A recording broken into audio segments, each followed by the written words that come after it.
What is going on? It's Alex coming back at you with another video, and today we're going to be breaking down the top cornerbacks of the 2025 NFL Draft. If you are new, feel free to like, comment, and subscribe. Would love for you guys to join me on this hype train early. It's going to be a great year with even better analysis than ever before. A lot of really cool series about to be dropped soon, so stay tuned for that. Of course, if you guys have not already done so, check out this biggest sponsor of the show. We do have two, but Olipop doesn't give me as much love as our main sponsor, UnderDog Fantasy. Feel free to use my code HAILMARY. The link is going to be in the link tree, so you just click that. You don't even have to worry about downloading anything. It just pretty much takes you right to where you need to go. But if you use my code HAILMARY, you get a special pick as well as a match of up to $250 free when you put a 50% deposit match. Actually, they deposit 50% of what you bring in. So, hell, if you want to be crazy, put $500 down. They give you $250 for free.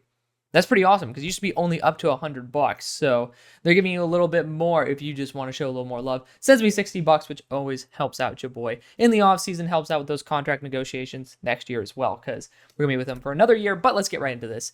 Grading scale. This is how I do it. So I basically am going to be dividing up these players by not only a rank of, what is it, like 13 to 1, but it's also going to be based on different tiers because I think you guys deserve that. And I think that's a much more entertaining way to do it. So I've actually changed this a little bit from when I did my corners video just about a couple months ago. But, I'm doing this almost identically to what I did with my receivers. So right now, if you're in tier 1, that's going to be about 80 plus. You got to score an 80. You got to be a blue chip player, in my opinion, to be a true corner 1. Of course, every player can go up a tier if they're in the right situation, if they have a good coaching, and players can go down a tier absolutely if they end up, not exactly going to a good situation or simply just have a very poor overall experience in the NFL. Some shit can happen where, guys don't reach their potential, but basically, cornerback 2 is that tier 2. It's that starter grade, 75 to 80 grade, which, again, you'll see it in the video. Flex, which is those dudes who, they should be in the rotation, but, not necessarily should be an every down starter. And then developmental, those dudes who should be, maybe subbing in a couple plays a game, but they do need a lot more work. Let's get right into this though. Dream fits, don't take those too seriously. They're there more for fun than anything. I'm trying my best to make them as realistic as possible with my projections of where teams are going to be. But looking at how I actually grade the players themselves, I basically grade them on a relatively simplistic scale. This is, arguably why some of these corners grade higher than others, but because a lot of corners, especially in these past 2 years, are very good. And man coverage ability, that encompasses off man, press man, normal man to man. Like there is certainly, it's relatively oversimplified for both my mental sake as well as yours. And then as well as zone coverage, basically, do you understand, do you process the field properly? You can easily tell when somebody's actually comfortable in zone. So it's, that's actually one of the easier categories to grade. Speed, that's also play speed. It's not just a tested speed. So you got to remember that because I don't think that every player really plays to their maximum physical potential. And if they don't, I don't give a shit how fast you run your 40. If you're not running it on the field, doesn't really matter, right? Change of direction, that's just how quickly you change directions. That's crazy. Essentially, change of direction is very useful heavily in man coverage. So those two kind of work together to make a very heavy category. And then instincts works really well with zone coverage. It also works with man, of course, but a little bit more leaning towards the zone side and field processing. Do you actually time the routes right? Do you time those breaks correctly? That's how you can really understand the instincts of a player is like, do they guess correctly or do they do a lot more than just react, right? You got to be a little bit more proactive. You got to see how the play develops around you. Honestly, the first time I ever really thought about this as a legitimate category was, all the way back, I think it's like 3 or 4 years ago, Elijah Molden. I saw him actually feel a post route go and develop right behind him. And like, it was just unbelievable. It felt like, I think I wrote down in my report that he almost had the force. He could sense the route coming. So I love that about him. Absolutely. And that's what brought about this instincts category. Physicality, that's like, can you do press well? Are you going to be someone who gets bitched or are you going to make someone your bitch? pretty straightforward. Ball skills. This is heavily leaning towards actual production rather than just pure, can you poke the ball out, which goes a little bit against what I normally do. But at the same time, I mean, there's just not enough targets thrown at a lot of players in order to be able to see the efficiency and their proficiency with poking the ball out. At the end of the day, usually you'll be able to see the guys who have good ball skills end up have good ball production. So, there's only one player that I've actually legitimately altered their ball skills from what they've actually produced to be able to reflect what their actual catching ability is. That player is Travis Hunter. I'll give you an update on that when we end up talking about him. Run support, relatively understandable, right? Like, are you actually going to help out when the run's coming on? Frame, that's actually very rare to have that category now, but I do actually have it very heavily weighted in this. It's only 5%, but compared to what normally happens, which, in my other positions, it factors more into the it factor category. Like, if you're too small, you might get knocked down 2 points. In frame, if you have a shit frame, you might get knocked down 4. So it does have a little bit more of an effect on corners, because I do think that corners that don't play very well to their size should end up being knocked down a little bit more than just 1 or 2 points. But let's get right into this. Yes, the actual video starts now. It's 6 minutes in. Whoop-de-fucking-do. Ventral Cypress. So if you guys want to understand the basis of this series, it's discussing the corners that you'll most likely see when you're actually watching these mock drafts. That's why I'm doing this before showing you all the players, because who gives a crap about day 3 corners or guys who are projected day 3 right now that you won't read about until January.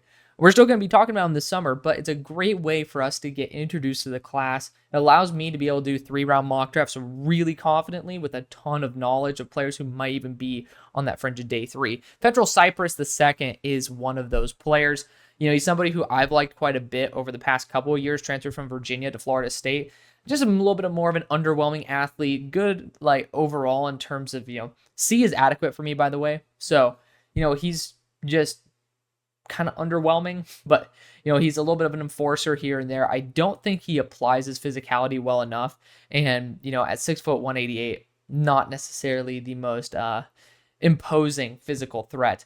But I just have a little bit of an issue with the fact that he is a bit stiff, but he's very smart. He can actually cover his zone very well. He does end up sensing pressure properly. I think he could be a safety convert. I did hear some rumors about that last year's draft cycle. So this could end up being somebody who does actually transition to safety. And I would be pretty supportive of it, because I do think that apart from his ability to process the run, he actually does a pretty good job of processing what the hell is going to happen. But Ventral Cypress, for time's sake, not really necessarily somebody who I'm going to be over the moon for, but it is somebody that you might end up seeing in a round 2 of maybe a way too early 2-round mock. Then we got Ricardo Hallman. Seen a lot of love for Ricardo here, and he's at number 12 overall, which, it is what it is. I think that the big issue I have with him, because you'll see a 3- in that it factor, very rare that I'll ever do that. Very rare. This guy does not put forth any sort of effort. When he's in zone coverage, I see him doing absolutely nothing. And it's a good way, if you're getting new to corner scouting, I think something I recommend is when you watch a player in zone coverage, do they just stand in the area where they're told? Or do they actually cover a plot of ground, right? It's like you'll see guys who can push their zone a little bit, and they'll go a little bit outside because nobody is going to be remotely close to where you're supposed to be. And that's where I feel a little bit more comfortable going after that type of, showing some more love towards the instincts and zone coverage in that category.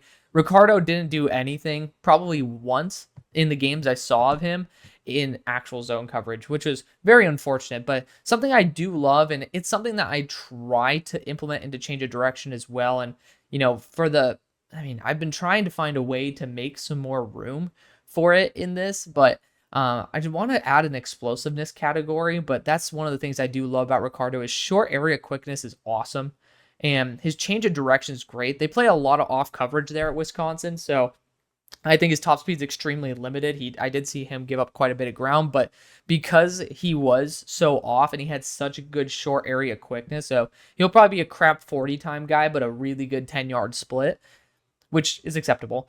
He was able to lurk quite a few routes, and that's something that I think was, one of his biggest assets is when a guy made a cut, he had the ability to shift direction as well as accelerate to be able to make those plays, and that's why he has a lot of highlight reel plays. So there's a lot to love about Ricardo Hallman in the right system.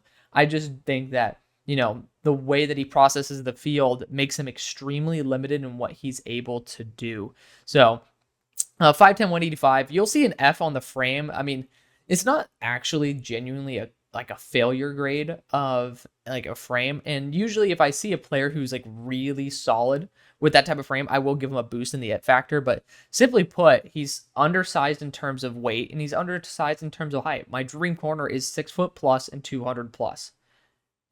There's not many guys who are built like that, but I built my scale to give credit to the players who deserve it, not coddle to the players who, lean for mediocrity. When you're going to the NFL, only the best of the best actually make it. So why would I spend the majority of my time, giving love to, it sounds so stupid and more so pessimistic, but, you should give credit to the players who actually should get credit and the players who will get credit on Sundays, not necessarily the ones who do not. But Ricardo Hallman, one of his best factors is the fact that he has that short area quickness and he can change directions on a dime. But that also, to me, was a little bit of a concern when it came to his, because I don't think he was playing at full speed. So it's probably, hell, I can turn on a dime when I'm going pretty damn slow. But regardless, Jason Marshall Jr. is my number 11 corner in the draft. And you'll see from the grades, it has just jumped. What is that? 5.5 points right there? Yeah. So 5.5. That's a big margin, right? 5.5% is a big margin. Technically, it's higher than that if you just look at the 68.5 base. Regardless, we did see a 5.5 shift there, so legitimate tier jump right here. Jason Marshall's fantastic. We're right now on the fringe of our number 11 corner being an actual starter, and that's what I love about this class. There's a lot of corners in this class that I think should start in the NFL. So that's really good for teams that kind of missed out on their opportunity this past year, although not many of them did. Regardless, Jason Marshall, he's been a little bit on the inconsistent side. I think that sometimes he gets in his own head, and that can cause for him to let up like a 50-yard bomb to Brian Thomas Jr. But this guy does have the recovery speed to catch up to a player who's running in the 4.3s. So I do think that he's going to be like low or high 4.3s. And that's a B+ grade. B+ is fantastic, right? C is average. So you are legitimately almost like 2 full tiers above average. So really, really good athlete right there. I think that's honestly his best trait is that he's a really good athlete and he's physical. Like the problem is I don't think he's played in a system that's conducive to him being able to learn how to process the field when he's in space. He's just very much man-to-man oriented. He was able to lock up Malik Neighbors for the most part, able to lock up Brian Thomas for the most part. That's very difficult to do. Like those are two players who arguably are wide receiver ones in the NFL, and he did a very, very good job versus them. But 6'1", 205 pounds, that's one hell of a frame to have. I was very disappointed with the fact that he could not be an asset in the run game. That kicked me in the balls. So unfortunate there.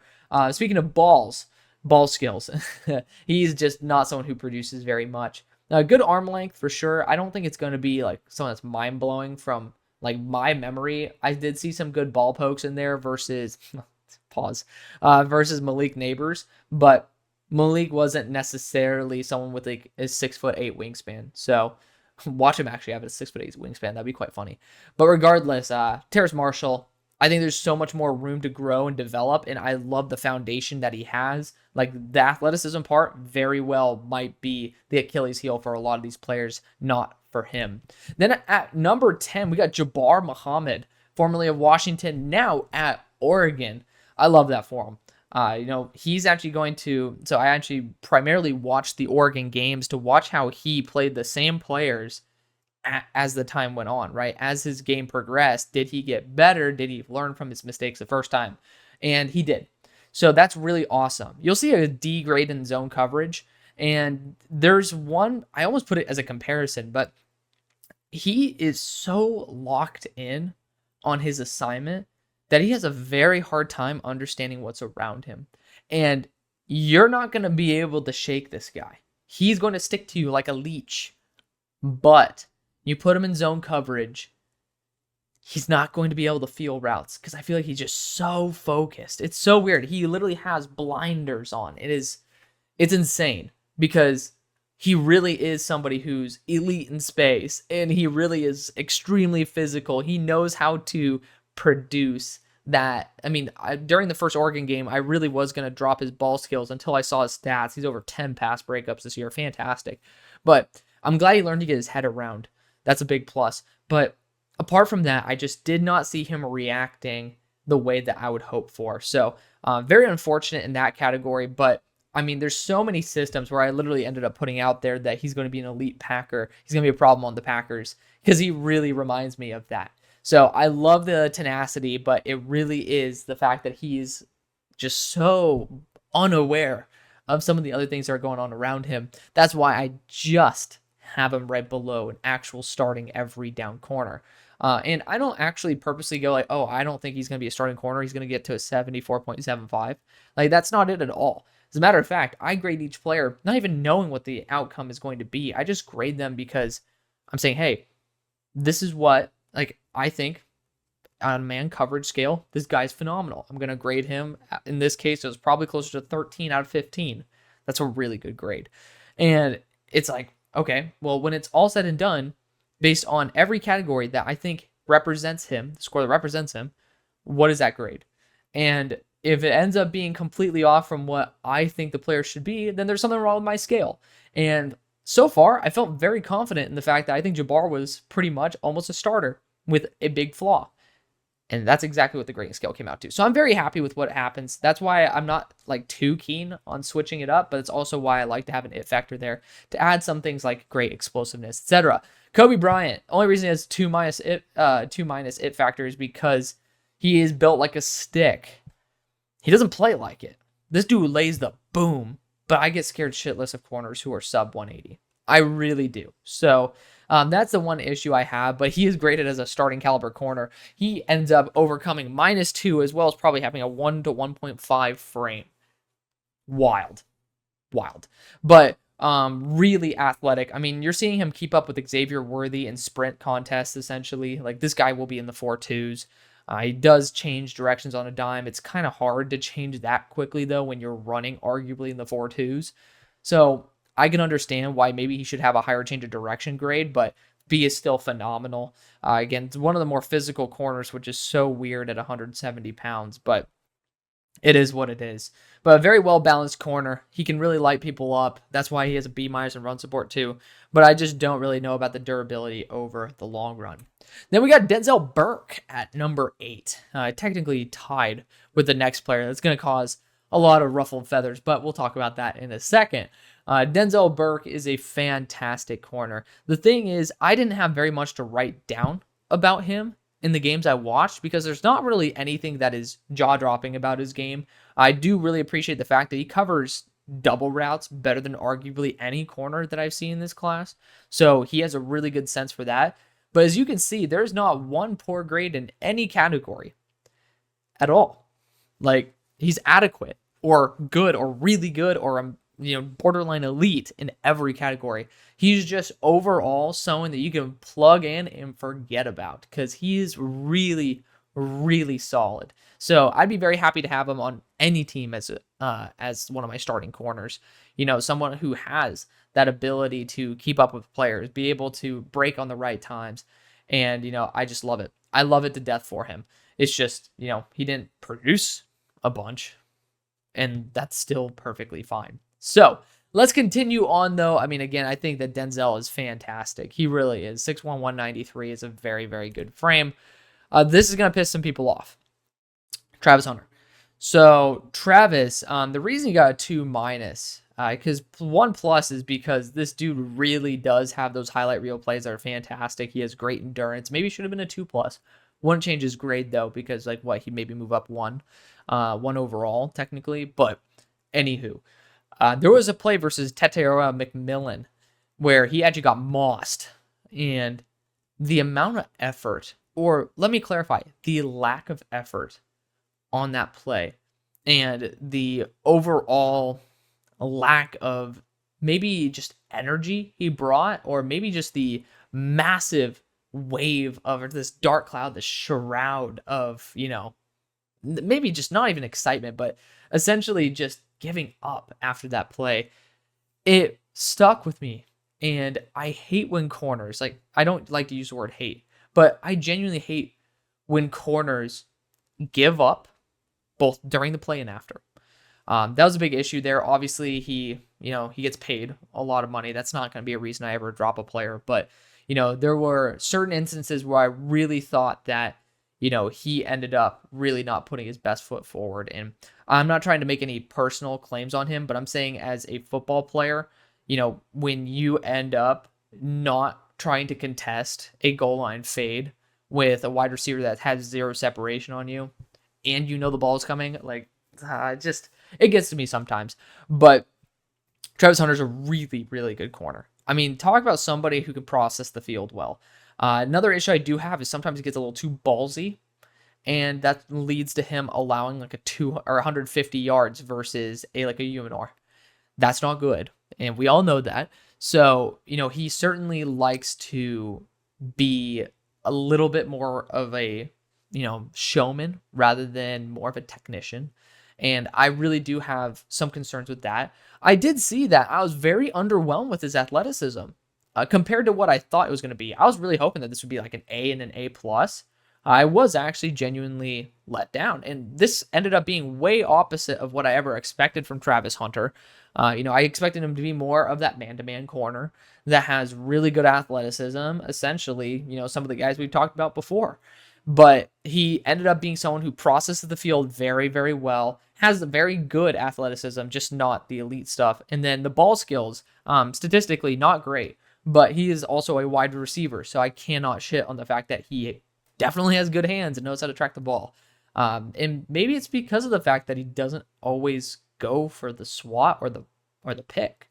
I don't understand why, but it does bother me a little bit there. But still, to me, a starting caliber corner in the NFL, absolutely. He'll be taken in the first round. Very, very talented player. Not trying to make any bad claims on him, but people have him as high as the number one player, which I did for a period of time, and he's just not that to me. Dario Davis as at number 6. So technically, if you're really that butthurt about the 2-, you could swap Dario and him. It's not going to change anything for me, but Dario is my number 6 overall corner. One of the reasons that I love Dario is the fact that he has almost a sixth sense for when guys are breaking on their routes. The problem is he is not good at changing directions from going reverse to forward. And, the only reason I don't think he got toasted as often is because he is that smart at processing when to time things. And unfortunately, a lot of times the receiver would catch the ball. He does have great production. So luckily, it didn't end up being like that the whole time. But versus higher end players like Jacob Cowing, for example, not Jacob Cowing because he ended up playing against Jacob Cowing, but guys like Tez Johnson, those guys who really do move at an NFL elite level, he did struggle, and those guys would get the catch. So that's my only big issue with Dario Davis. He's overall just fantastic. I do think that he needs to work on getting those punches down. You see his arms are really skinny, even though he is 6'4", 200 damn near. Like, you'd expect him to be built a little bit bigger, but somebody who I think is a fantastic corner nonetheless. I mean, again, someone who processes the field. He can end up recognizing routes from the other side of the field. Like, it really is awesome to see that. I just think he's a little bit more limited athletically. So it's a very rare case, but he is a starting caliber corner for me. I just think that he needs to, develop a little bit more in terms of his overall movement fluidity, because I think there is a lot of wasted movement there. And a lot of times where he spends way too long trying to change directions rather than, essentially moving his feet. But let's continue on. Davison Igbinison, corner out of Ohio State. Didn't expect for him to be higher grade than Burke, but he's here. He's here. Somebody that my one main issue with him, I almost dropped him in instincts and run support for this. He takes a little while to react to it. That was my biggest nitpick of him. He takes a little while to react to the run. That's a pretty good one nitpick to have, right? And very little production in terms of ball skills. I don't think that he necessarily is a bad player in terms of the jump ball, so to speak, but the stats speak for themselves, right? Like, I want to see him be able to turn more of these targets into PBUs and interceptions. And again, I'm very excited for that to change. And it's such a small point category that it doesn't really impact his overall role too much, but it might impact his overall ranking. But overall, great frame right there as well. 6'2", 193, pretty much identical there to Denzel Burke. But overall, really good corner, very underrated. Very excited to see what he's going to do in the NFL. Now we have Azariah Thomas. This guy popped out of nowhere, did not start at all until the last game of the year in the bowl game versus Georgia. And this guy's an athletic freak, right? I mean, he keeps up with everybody. Ladd McConkey couldn't do shit versus him. That was what really stood out to me. But somebody who's just super duper raw.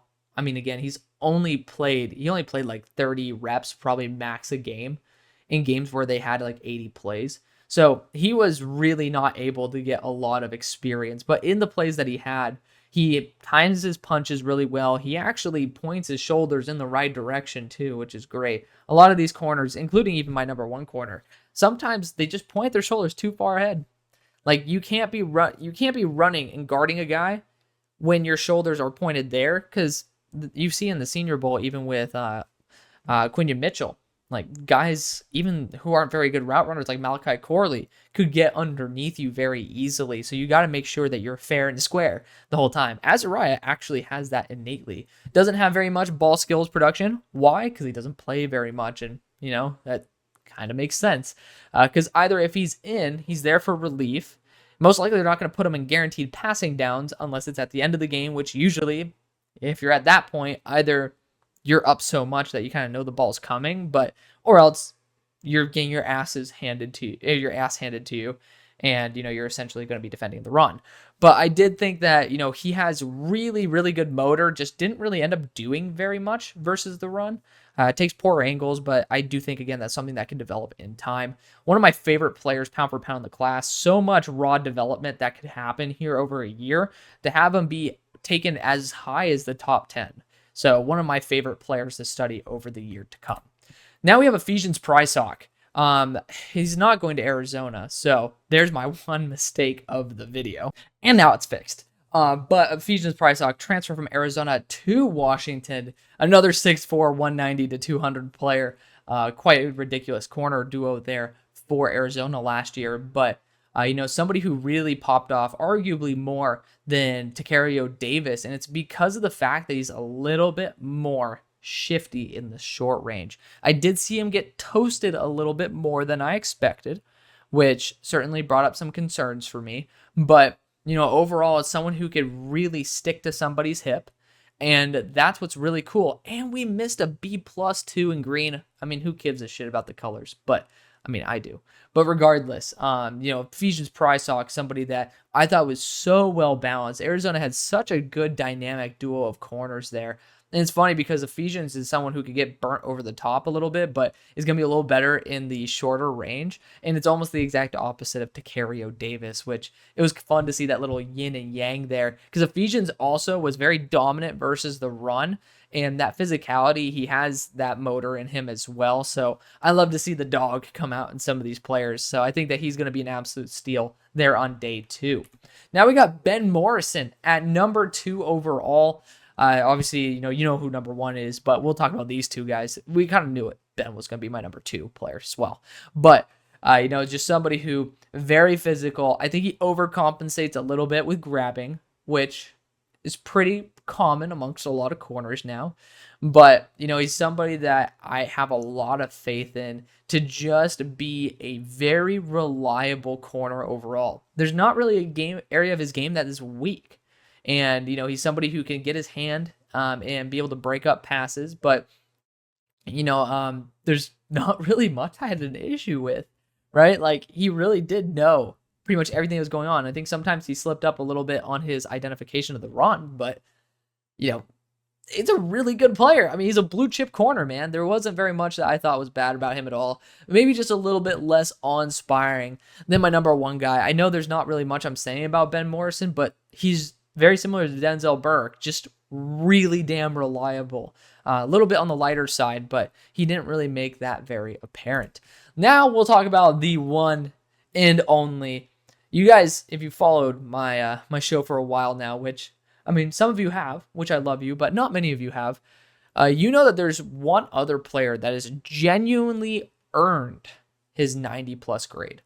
And I think that there's only one other player that earned a 90 plus, and it was a 90 flat, and I think it was Kyle Hamilton.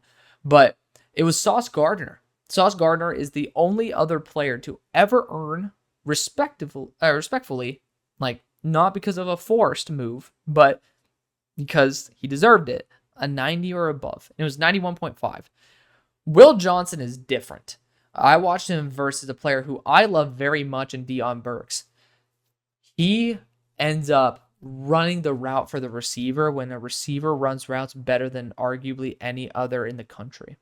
Like, there's not a route that you can run versus Will Johnson that he cannot run for you. And what's so special about that, because there's certain corners that are really that sticky in man coverage, that smart in zone. Like we've talked about Dario Davis with his identification when guys are breaking, right? Will Johnson has that IQ, but he can turn on a dime. And you know what's even more special?